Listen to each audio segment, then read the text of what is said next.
வணக்கம். ஆகாஷ்வாணி புதுச்சேரி மாநில செய்திகள் வாசிப்பவர் மலர்விழி.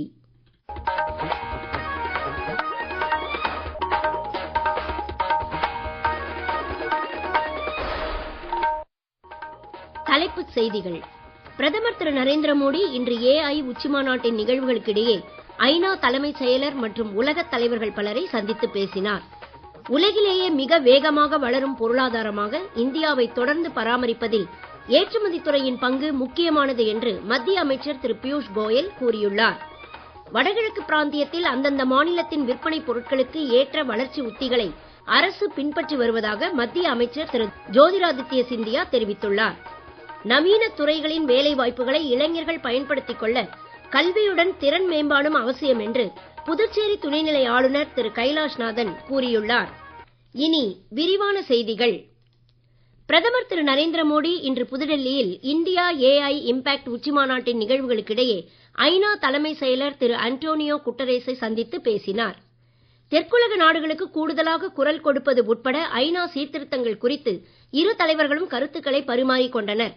அனைவரையும் உள்ளடக்கிய வளர்ச்சிக்கான கருவியாக செயற்கை நுண்ணறிவை பயன்படுத்துவது குறித்தும் இதில் ஐநா எப்படியெல்லாம் பங்காற்றலாம் என்பது குறித்தும் ஆலோசிக்கப்பட்டது. இன்று AI உச்சிமாநாட்டின் நிகழ்வுகளுக்கிடையே ஸ்லோவேக்கிய அதிபர் திரு பீட்டர் பெல்லிகிரினி, இலங்கை அதிபர் திரு அனுரகுமார திசநாயக்கே, லிச்சன்ஸ்டைன் இளவரசர் அலோய்ஸ் ஆகியோரையும் பிரதமர் திரு நரேந்திர மோடி இருதரப்பு ரீதியில் சந்தித்து பேசினார். இந்தியாவில் செயற்கை நுண்ணறிவின் பயன்பாட்டை பெருக்குவதில் திறந்தநிலை தொலைத்தொடர்பு கட்டமைப்புகள் மற்றும் டிஜிட்டல் பொது வசதிகளின் பங்கு குறித்து இன்று இந்தியா AI இம்பாக்ட் உச்சிமாநாட்டில் வல்லுநர்கள் மூலமான குழு விவாதம் இடம்பெற்றது.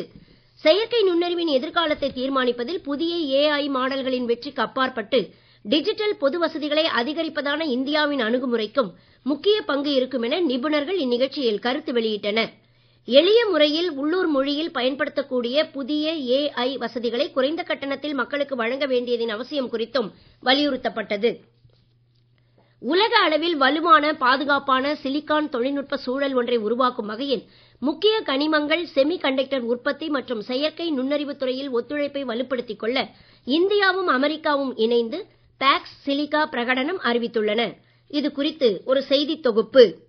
இந்தியா அமெரிக்கா இடையிலான பாக்ஸ் சிலிகா பிரகடனம் இன்று புதுடில்லியில் இந்தியா AI இம்பாக்ட் உச்சி மாநாட்டின் போது கையெழுத்தாயிற்று. செமி கண்டக்டர் மற்றும் மின்னணு உற்பத்தி துறையில் தலைமைத்துவ நாடாக மேம்படுவதே இந்தியாவின் இலக்கு என்று மத்திய தகவல் தொழில்நுட்பத்துறை அமைச்சர் திரு அஸ்வினி வைஷ்ணவ் இந்நிகழ்ச்சியில் பேசுகையில் கூறினார். இந்தியாவின் செமி கண்டக்டர் துறைக்கு 10 லட்சத்திற்கும் மேற்பட்ட எண்ணிக்கையில் திறன்மிகு இளைஞர்கள் தேவைப்படுவதாகவும் இத்தேவை முழுவதும் உள்நாட்டிலேயே பூர்த்தி செய்யப்படும் என்றும் அவர் தெரிவித்தார். இந்தியாவின் திறமை வாய்ந்த இளம் பொறியாளர்கள் மிகவும் சிக்கலான நானோ மீட்டர் சில்லுகளை வடிவமைத்து வருவதாகவும் நாட்டின் 315 கல்லூரிகள் மற்றும் பல்கலைக்கழகங்களில் மாணவர்கள் மூலமாகவே கணிப்பொறி சில்லுகள் வடிவமைக்கப்படுவதாகவும் அமைச்சர் மேலும் கூறினார். இதற்கிடையே மத்திய அமைச்சர் திரு அஸ்வினி வைஷ்ணவ் இன்று புதுடெல்லியில் ஆல்பபெட் மற்றும் கூகுள் நிறுவனத்தின் தலைமை செயல் அதிகாரி சுந்தர் பிச்சையை சந்தித்து பேசினார். டேட்டா மையங்கள், மருத்துவ வசதிகள் மற்றும் புதுப்பிக்கத்தக்க மின் உற்பத்தி வசதிகளை நிறுவும் திட்டங்களில் கூகுள் நிறுவனத்தின் முதலீடுகள் குறித்தும் கல்வியில் செயற்கை நுண்ணறிவு ஆராய்ச்சி மற்றும் AI தர கட்டமைப்பை உருவாக்கும் பணிகளில் ஒத்துழைப்பது குறித்தும் இந்த சந்திப்பின் போது விவாதிக்கப்பட்டது. செயற்கை நுண்ணறிவு தொழில்நுட்பங்கள் மூலம் உள்ளூர் அளவிலான வானிலை கணிப்புகள் உட்பட விவசாயிகளுக்கு தேவையான முக்கிய தகவல்களை உடனுக்குடன் வழங்க முடியும் என்று மகாராஷ்டிர முதலமைச்சர் திரு தேவேந்திர பட்னவிஸ் கூறியுள்ளார்.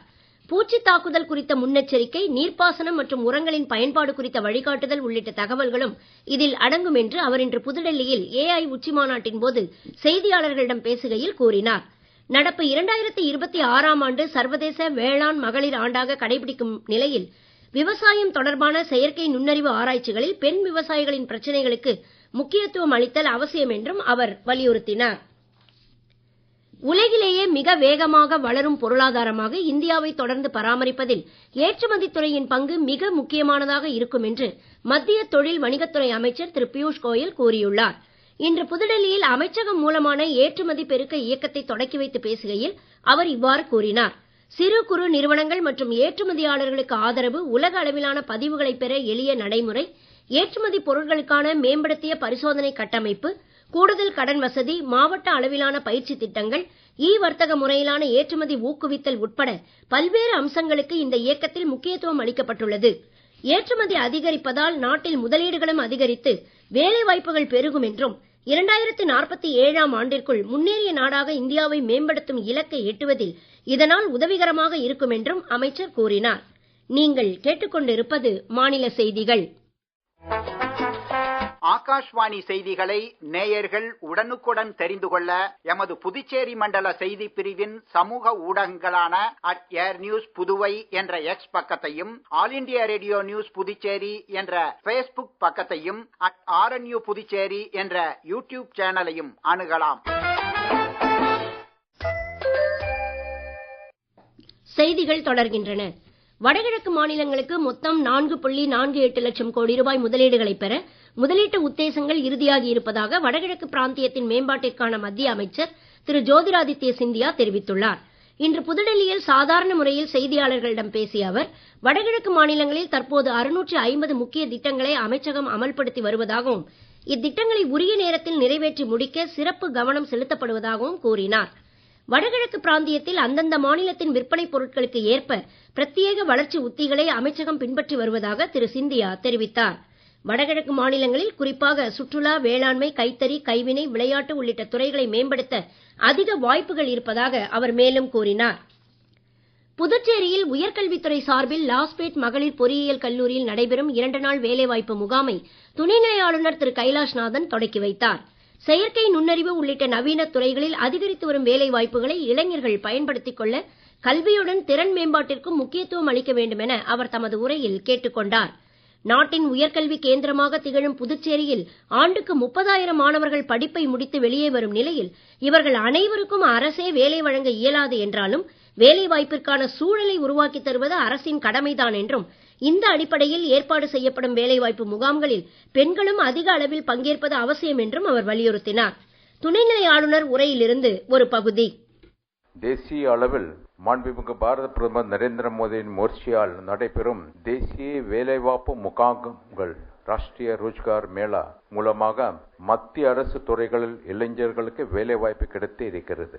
இந்த தேசிய இயக்கத்தின் மூலமாக லட்சக்கணக்கான இளைஞர்களுக்கு தகுதியான வேலையும் நம்பிக்கையுமான வாழ்க்கையும் கிடைத்திருக்கிறது. புதுச்சேரி அரசு துறைகளில் 5000 இளைஞர்களுக்கு அரசு வேலை வழங்கப்பட்டிருக்கிறது. இந்த ஒரு வருஷத்தில் அன்பு இளைஞர்களே, கற்றுக்கொள்ள தயாராக இருங்கள். புதிய சவால்களை எதிர்கொள்ள தயாராக ஆகுங்கள். உங்கள் திறமையில் நம்பிக்கை கொள்ளுங்கள். அதுதான் உங்கள் வெற்றியின் முதல் படி.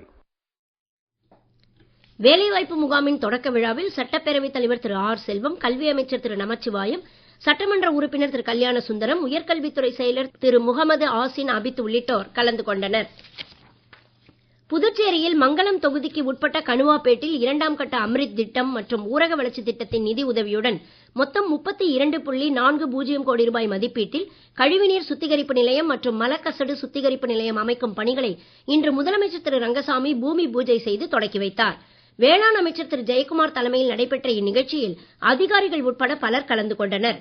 கணுவாப்பேட்டில் புதிய கழிவுநீர் சுத்திகரிப்பு நிலையம் தினசரி 3 மில்லியன் லிட்டர் திறன் கொண்டதாகவும், மலக்கசடு சுத்திகரிப்பு நிலையம் 100 கிலோ லிட்டர் திறன் கொண்டதாகவும் அமைய உள்ளன. தொடர்ந்து கணுவாப்பேட்டில் பொதுப்பணித்துறை மற்றும் பிரெஞ்சு வளர்ச்சி முகமையின் நிதியுதவியுடன் 32.61 கோடி ரூபாய் மதிப்பீட்டில் கூட்டு குடிநீர் திட்டம் அமைக்கும் பணிகளையும் முதலமைச்சர் திரு ரங்கசாமி பூமி பூஜை செய்து தொடக்கி வைத்தார். முதல் முறையாக வாக்களிக்க தகுதி பெற்றுள்ள இளம் வாக்காளர்களிடையே மின்னணு வாக்குப்பதிவு குறித்து விழிப்புணர்வு ஏற்படுத்தும் வகையில் காரைக்கால் மாவட்ட தேர்தல் துறை சார்பில் அறிஞர் அண்ணா அரசு கலை அறிவியல் கல்லூரியில் இன்று நடைபெற்ற விழிப்புணர்வு முகாமில் மாணவ மாணவிகள் ஆர்வத்துடன் கலந்து கொண்டனர். மாதிரி மின்னணு வாக்குப்பதிவு இயந்திரத்தில் வாக்குப்பதிவு செய்து சந்தேகங்களுக்கு தெளிவு பெற்றனர். நிலநடுக்கோட்டு இந்திய பெருங்கடல் மற்றும் தென்மேற்கு வங்கக்கடல் பகுதிகளில் நேற்று நிலவிய காற்றழுத்த தாழ்வு பகுதி இன்று காலை வலுவிழந்தது. ஆயினும் அடுத்த 48 மணி நேரத்தில் நிலநடுக்கோட்டு இந்திய பெருங்கடல் மற்றும் தென்கிழக்கு வங்கக்கடல் பகுதிகளில் புதிய காற்றழுத்த தாழ்வு பகுதி உருவாகலாம் என எதிர்பார்க்கப்படுகிறது. மீண்டும் தலைப்புச் செய்திகள். பிரதமர் திரு நரேந்திர மோடி இன்று AI உச்சி மாநாட்டின் நிகழ்வுகளுக்கிடையே ஐநா தலைமைச் செயலர் மற்றும் உலகத் தலைவர்கள் பலரை சந்தித்து பேசினார். உலகிலேயே மிக வேகமாக வளரும் பொருளாதாரமாக இந்தியாவை தொடர்ந்து பராமரிப்பதில் ஏற்றுமதி துறையின் பங்கு முக்கியமானது என்று மத்திய அமைச்சர் திரு பியூஷ் கோயல் கூறியுள்ளார். வடகிழக்கு பிராந்தியத்தில் அந்தந்த மாநிலத்தின் விற்பனை பொருட்களுக்கு ஏற்ற வளர்ச்சி உத்திகளை அரசு பின்பற்றி வருவதாக மத்திய அமைச்சர் திரு ஜோதிராதித்ய சிந்தியா தெரிவித்துள்ளார். நவீன துறைகளின் வேலைவாய்ப்புகளை இளைஞர்கள் பயன்படுத்திக் கொள்ள கல்வியுடன் திறன் மேம்பாடும் அவசியம் என்று புதுச்சேரி துணைநிலை ஆளுநர் திரு கைலாஷ்நாதன் கூறியுள்ளார். இத்துடன் இந்த செய்தி அறிக்கை நிறைவு பெறுகிறது. வணக்கம்.